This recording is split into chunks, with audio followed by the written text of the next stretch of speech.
number 17 gave us everything. So, I think we're just writing an equation from this output table. They told us that slope, because, instead of y equals mx plus b, they use y equals ax plus b, y equals a. So the slope is 2.13, and the y-intercept is negative 2.01. So if you look at A, B, C, D, which one says that the slope is positive 2.13?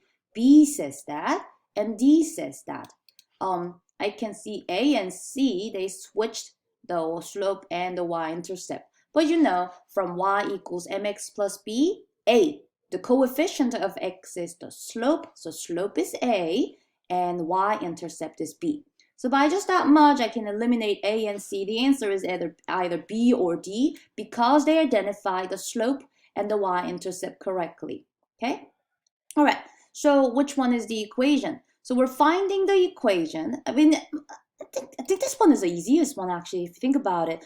Remember, the slope is the number that you multiply to the x variable, right? So which one of these, B or D, is multiplying the slope of 2.134 to an input variable? So 2.134 times pressure, and then you add that y-intercept. So it's gotta be B. The answer is B. I think this one was kind of a little bit too easy because they gave us everything. They gave us what y equals ax plus b is.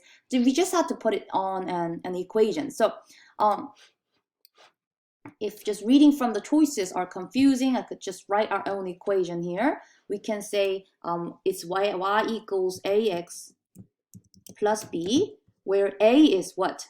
A is 2.1344x. I'll just round that much. And then plus a negative number, so I can just do minus 2.02.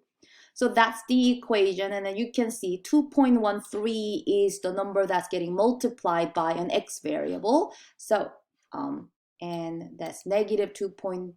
The y-intercept is just being added. So the answer has to be B. Number 17, the answer is B. I'll come back and try to record the last one, number 16, in just a second, okay?